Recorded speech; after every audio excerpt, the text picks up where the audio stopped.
is a traffic jam, traffic jam. This, that, and the third. Traffic jam, traffic jam. Doing this, that, and the third. This, that, and the third. Doing this, that, and the third. Yo, what is good, world? It's your boy, Calvin Leroy King, the third. And as always, I have my lovely co-hostess with the most by my side, Miss Reese PC, the one and only. Hey, y'all. And on this week's episode of This and the Third, tune in for such new news as... Oregon is the first state to decriminalize hard drugs like cocaine and heroin. I say, goddamn! Also, in entertainment... Lamar Odom, he calls Tristan Thompson a goofy. Because he kind of is. And in everyone's favorite topic on This and the Third, which is none other than relationships. Chime in on such hot topics as... The do's and don'ts of dating. Be sure to check that out on this week's episode of This and the Third. Literally. This is a traffic jam, traffic jam. This, that, and the third. Now we're going to begin with some new news for all y'all new news. So, Ms. Reese, what's topping off our news segment this week? Check this out. I saw an article. Actually, Gary from Mountain High sent me this article. So shout out to Gary. Hey, G. Oregon becomes the first state to decriminalize hard drugs like cocaine and heroin. What? Yes. Say it again? Yeah. Oregon Yeah. becomes the first state to decriminalize hard drugs like cocaine and heroin. Don't sleep, brethren and sistren. Is it not a coincidence that the one state that decriminalizes hard drugs happens to be named after the part of your body that will be most impacted by such organs?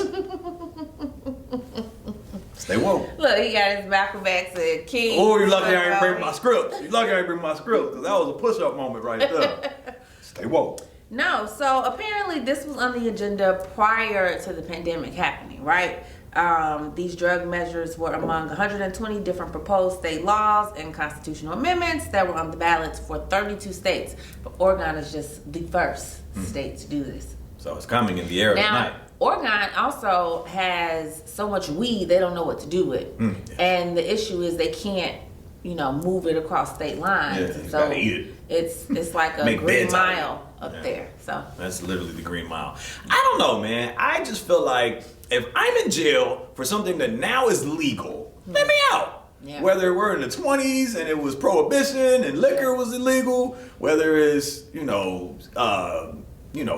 buying cigarettes under 18 at one point, whether it was weed, whether it's now the harder drugs, whatever. Like whatever it is, retroactively, come get me, man. Yeah. Come get me, because I'm basically a fortune teller. I basically knew this was coming. I was an innovator.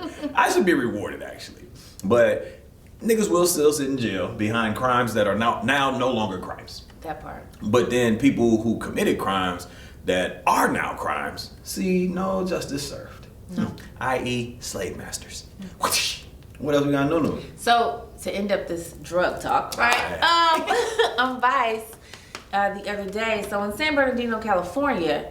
Now we all know weed is legal in a lot of states, right? As it should Medical and recreational. Let me just put a pin in that, because I heard that weed, very powerful strands of weed, are being used to help wean people off of heroin addiction, meth addiction, whatever, because it's a comparable high, but it's not as Zombie high? Yeah, it's a more natural Yeah. version of such a comparable high. So weed is good, Well, I mean it is, but there's and I'm not even a weed head. I'm there just saying, I still can see that weed is good. are people that don't want it. So in San Bernardino, like way out, right? Is that where poor people in California live? Like, I know the different areas. Some be like, oh, this is affluent. Nah, that's the slums. Well, I don't know if it went down, but back in used the to be day the it was nice- nice. Oh, okay. It's like where families live. Yeah. It's away from Hollywood, right? Yeah, but yeah. it's families, Neighborhood. wholesome people. Yeah. It's Naperville. It was like compounds. They had, I don't even know how you would describe it, but let's say it was about 20 of these like greenhouse tents, right? Full of weed, full of plants. They were cultivating out here with about 20 tents, illegally though, right? Because they don't have a license. None of that. They don't have a license. License They to don't kill. have nothing.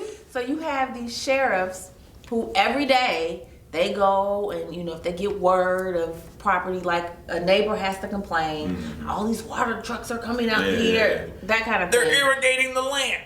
Yeah, and so they get word and then they go crack down. The person who's running it usually only gets a fine, right? Give me a pound, I'll let you go. Well, but they still have to take Confiscate. all their stuff. They being the weed police or regular police? The sheriff department. So it's just interesting how. Where does it go? That's what I'm saying. Where does it go? I mean, this was like miles of weed. Like, it was so much. The next exit, weed. So, and they were just saying there are a lot of camps like this, because it's basically like the desert, y'all. It's way out in the middle of nowhere. But it's like they make it so hard to get these licenses that people are still going underground. And I believe it's still, pronounced license-eyes. still on the black market Maybe doing licensing. stuff. And because they're not going to jail for it, it's like they'll pay that fine and keep going. Oh, yeah. That's just the cost of doing business at this point. That's what they said. Yeah, I've budgeted for this. Yeah, pretty much. I like it. I like it here. Yeah. You said San Bernadette? San Bernardino, California. Okay, well, we'll be broadcasting live from there momentarily. But I think that about wraps us up for new news on this week's episode of This, Then, the Third. Literally. This is a Tristan Jim. This, that, and the third. So, Miss Reese, what's topping off our entertainment segment this week? Okay, and then Lamar Odom, he calls Tristan Thompson a goofy. I did see that clip. What you think about that? Is that hate? Is that love? No, I thought that was so love. like sincere. I felt it because Did you hear what he said afterwards? yeah, he Okay. said he would be blessed to be in her in presence. presence. Okay, so you probably didn't watch, but I'm a fan of the Kardashians. Watched since the start to the beginning to the end. With all due respect. And I watched the season when they were married and, you know, I honestly, that was the love of her life. I feel like. Okay. Like, she went hard for him. That's when he was down bad. Or no, before he fell off. Before he fell off. Because he fell Even off. when he fell off, she was still trying to help him get it together, but she just couldn't deal with the back and forth. He was still battling his demons or whatever. Addictions, yeah. But I felt he realized, you know, if he could go back, he would do things differently, and he misses her. You know what I'm saying? Because he doesn't have a family. The whole family welcome him. He loved that. Yeah. You know what I'm saying? And so when he said that shit, like, man, he's a goofy. Yeah. I'm like, yeah, you're right about that. I just feel like the Kardashians, not prey, but somewhat seem to prey on these successful black men while they're successful and isolate them from their would-be family. Like Lamar Odom, probably no family. Kanye, no family. You know what I'm saying? It's just a What about trend. Travis? Travis Scott. Who's his people?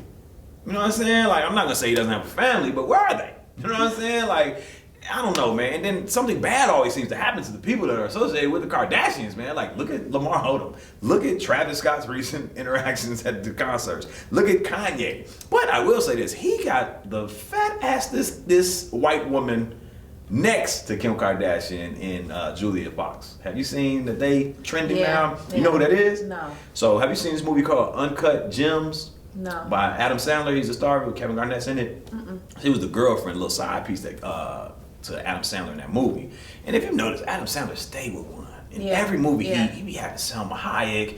He had the girl from Underworld. Like, he be having some bad chicks. I think he had Jennifer Aniston one time. He just be having them. But she was his side piece in this movie. And she like had this lingerie scene where they got up at his little dip apartment. And I was like, man, who the fuck is that? And it ended up being Julia Fox. And I ain't seen her since. I don't even know what she's famous for. Like, maybe that was her only movie, but dog, she must be Italian.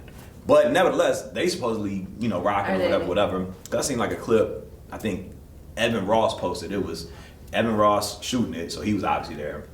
Kanye, Julia Fox, Madonna, Mayweather, and I saw AB. that. Yeah, so just a lot of weirdos in one. Well, and that's the last piece I want to talk about. He's working on Donda too, and his documentary is coming out on Netflix. Oh, but I think that about wraps us up for this week's segment of entertainment on this week's episode. This, then, the third. Literally. This is a Tristan Jim. This, that, and the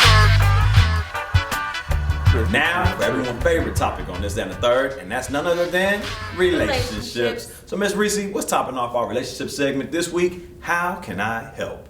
Okay, so we're gonna talk about how much honesty is too much honesty. Okay.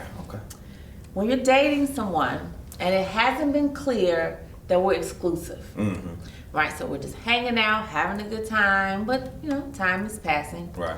And I reconnect or connect with somebody else, right? But now I'm going to take a trip out of town to go visit that person. Okay? Now, I haven't told the other person.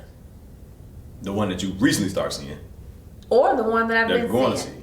I haven't told either one. Okay. Do I tell either one? Am I obligated to tell either one? Or am I just out here checking my options? And then once I decide, maybe put a little bit more time, Right. or if somebody brings up the exclusivity conversation, Type shit. do I have a reason to tell? So let's back up a little bit. Because you said if we're dating, Yeah. right. What is dating though? Meaning where we've been out on a few dates, we've enjoyed each other's company, so we keep going out on dates. I saw a post recently, and I might butcher it, but I'm gonna try to restate what it said. It said, and tell me if you agree with this. It said, talking is when we are simply friends. We are trying to get to know each other to see if we even like each other, and sex may be involved, but is not expected or is not obligated. Okay. That's talking, and we can do this with however many people we want to simultaneously. Okay. That's cool. Okay. Dating was defined as we're doing a little bit more than talking. We're going out doing activities, bowling, axe throwing, Yeah. top golf, whatever. More than likely, we're having sex, but still not guaranteed. Yeah. And we're still allowed to talk to other people. Okay. All right? Dating exclusively is like, yo, we've decided based on our experiences together that we want to focus on us. Sex is definitely probably involved. That's, whatever hasn't happened yet. It's definitely happening during the dating exclusively part. And because it's exclusive, we're not allowed to necessarily talk to or date other people. And then in a relationship means that we're beyond dating exclusively. It's just you and I, and we're working to build something going forward together. Okay. Are those clear? Yeah. Okay. So with that understanding, if we're dating, meaning that we can talk to other people and what? Yes, you can go on that trip. Yes, I can go on that trip. Yes, you can come see me. I can beat your trip. But to your question in terms of how much information to share, it depends, right? So if you're with somebody and you're dating them and it's going well, why are you going on this trip? So maybe the dating isn't going as well as it is. Or maybe it's going so well that you're like, man, it can't be going that well. Let me get something to compare it to. And you said it's an old fling that you want to see, right? Somebody you already have dated or talked to? So no, the person is, both people are new. That one just out of town. Yeah. Okay. Again, based on the definition we just established for dating, you're allowed to do that in state, in city, or out of state. Say out of city. Okay, but should you give, so since the exclusivity hasn't been put on this particular relationship, is it fair to even give that person the option and just so that they know, right? Right. I would say, again, I'm going to give you a firm answer, and that would be yes. But if you know that person well enough to know that, the old adage, what your person don't know won't hurt them. If you know that them knowing this will hurt them, maybe keep it a secret. Maybe fluff it up a little bit. Maybe less is more. If this is somebody that's like, oh, well, shit, I actually got some action this weekend anyway. I'm glad you're not going to be here. Safe travels. Yeah. That can bring y'all closer. Yeah. But you have to know that person, and not saying that in a dating situation you will have that intimate level of detail, Yeah. but maybe this is the crossroad that gets y'all there. How would you play it? Hypothetically. Well, so this is one of my friends, and Oh shit, this is a real person. I told her, so I probably wouldn't say anything. That's just me, because I think most guys Niggas is can't handle sensitive. it, right? And Niggas is I sensitive. think his feelings will be hurt, and then while you gone, now he's going to try to Do the things. most. He's gonna do the most. Yeah, and